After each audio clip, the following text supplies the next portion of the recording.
Hi everyone, my name is Rebecca Schulman. I'm currently a clinical nutrition student here at UC Davis, and today I'm going to be talking about calorie balance. So this information can be helpful for anyone who might be trying to lose weight, or even just anyone who wants to maintain their weight and not gain any more weight.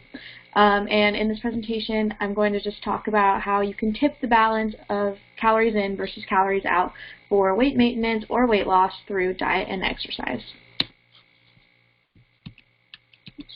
So in this presentation, I'm going to talk about calories in versus calories out, tipping the balance for weight loss or weight maintenance, how to calculate your calorie needs, and different ways to tip the balance. So calories in basically is a measure of the energy value of foods and beverages that we consume, and we measure this through kilocalories or calories for short. And the number of calories in foods and beverages is going to depend on the amount of fat, carbohydrates, protein, and or alcohol it contains. So such as in the image on the right, the fried chicken, for example, that's going to be high in fat and also protein. And basically different components of the food are going to have different caloric values. So carbohydrates, which consists of starches and sugars, is going to be 4 calories per gram. Same with protein, but then alcohol is 7 calories per gram, and fat is 9 calories per gram. So what this is saying is basically fat is going to be the most calorically dense, so a smaller amount of fat is going to have more calories than the same amount of a carbohydrate, basically. So that's just something to keep in mind if you're watching what you eat. Things that are high in fat are generally going to be higher in calories. So calories out basically is the energy that your body expends and the calories that your body is burning. So it takes calories just to stay alive. So things like breathing, your organs functioning properly, thinking, even sleeping, we burn calories. And then besides that, just being physically active is going to increase the amount of calories that your body burns. So to tip the calorie balance towards weight loss, first let's look at weight maintenance.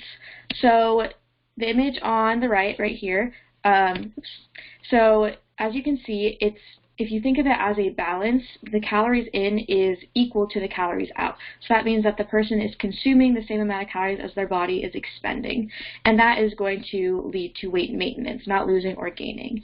Now, if you gain weight, that basically just means that you are eating more calories than your body is expending. So your body then stores those calories as fat. Now, if you want to lose weight, you want to tip that in the other direction shown in this image. So you want to be expending more calories than you're consuming, which means that your body will use the fat that you've already stored for energy and you'll lose weight. So the science behind weight loss is basically that you need to eat and drink less calories and be more physically active, and that will tip the balance and help you lose weight.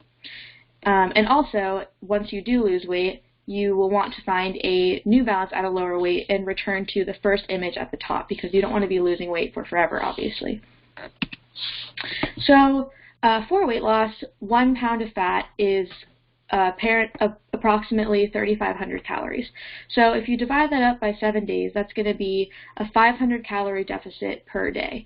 And that's a really steady, sustainable weight loss that I would recommend. So being in a 500 calorie deficit, you'll be losing 1 pound a week approximately. You don't want to create too big of a deficit, just because at that point it could be an issue of not having enough energy during the day, or maybe being malnourished in certain nutrients. So definitely 500 calorie deficit is the way to go. So I also wanted to touch on this concept called the because I exercise trap. So some people might think that if they exercise that day, then they can treat themselves to a really indulgent meal, or like a donut or whatever their guilty pleasure food is, or maybe they think that they don't want to change their diet at all, and so they're just going to exercise more, and that is going to help them lose weight. Unfortunately, it doesn't really work like that, because physical activity burns a lot less calories than people think. So as the picture shows, you can't out-exercise a bad diet.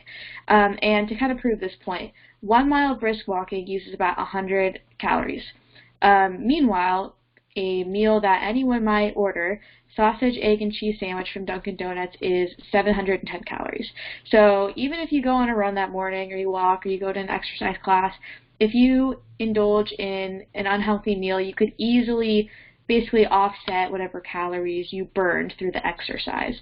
So in general, I would recommend using exercise as a way to increase your energy expenditure, aka your calories out, and basically further tip that balance towards weight loss.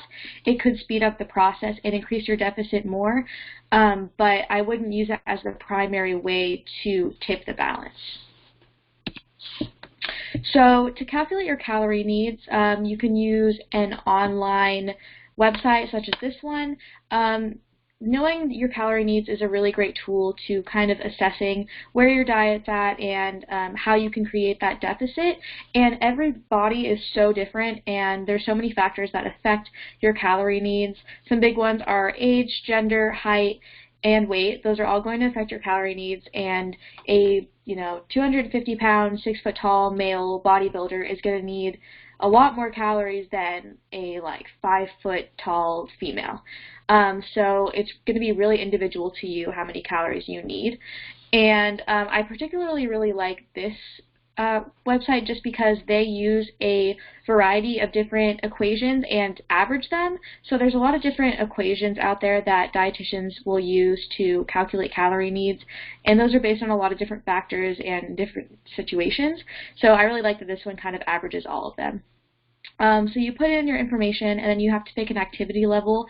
Just use whatever activity level you currently are at. And they define exercise as 15 to 30 minutes of elevated heart rate activity, so brisk walking, biking, things like that. Anything where you're breathing more heavily will count as exercise. So you'll select that based on your personal activity. And then here's an example for a 40-year-old female who's 5'5", 165 pounds, and sedentary, meaning she has little to no exercise. So for her to maintain her weight, she needs 1,700 calories, and for 1 pound a week weight loss, she needs 1,200 calories. So they literally just subtracted 500 calories from her maintenance weight, which is what I was talking about earlier. So for weight loss, she'll need 1,200 calories a day. And in general, it's really important to not be eating less than 1,200 calories a day for most people. And that's just because at that point you could just be missing out on a lot of key nutrients that you need. And also, we want weight loss to be sustainable. We don't want you to just stick with it for 1 week. It needs to be a lifestyle change. And healthy weight loss takes a long time. So it's important that you don't go too low because you don't want to be starving. You want to feel like you can go about your daily tasks and feel energized. So if you do want to increase your deficit more, I would recommend increasing your physical activity more and not continuing to decrease your calories past 1,200. So different ways to tip the calorie balance. The first thing, and this is a really big one, is record everything you eat and drink. So either in a physical notebook, if that works for you, on your computer, MyFitnessPal, there's apps, various apps, including MyFitnessPal, which is probably the most popular one. And doing this is a really great way to be more aware of what you're eating and how much you're eating and kind of assess where you're at and where you want to be. In addition, measuring your portion sizes is a really great way to kind of realize how much you're eating. A lot of people aren't aware of what a portion size is, and it can be really surprising, especially for really calorically dense things, like, for example, peanut butter. That's a really good idea to be measuring out a portion of that because it's really easy to overeat, and that's going to contribute a lot of calories to your daily goal. In addition, reading food labels and finding nutrition information for restaurants is really valuable. It's insane how many calories that can be in restaurant dishes, so being aware ahead of time of how many calories are in things, really planning ahead, reading labels is a great way to be monitoring your calories and swapping things out for a lower calorie option. To increase your energy expenditure, move more throughout the day. You can walk on your lunch break, you can march in place during commercial breaks, go on a walk with your friends, whatever you have to do. Getting more active throughout the day is going to help you burn more calories and lose weight. Lastly, definitely be aware of liquid calories. So if you're consuming things that have, or drinking things that have calories, definitely replace that with more water. first of all, drinking more water will make you feel more full, and also you're basically just drinking like pure liquid sugar, which is just completely empty calories and not giving you any nourishment. So that's a really great way to cut calories. Also alcohol, in addition to in mixed drinks, all that sugar in general, alcohol, it has 7 calories per gram, so that could definitely add up for a lot of people. Alright, so that is my presentation on calorie balance.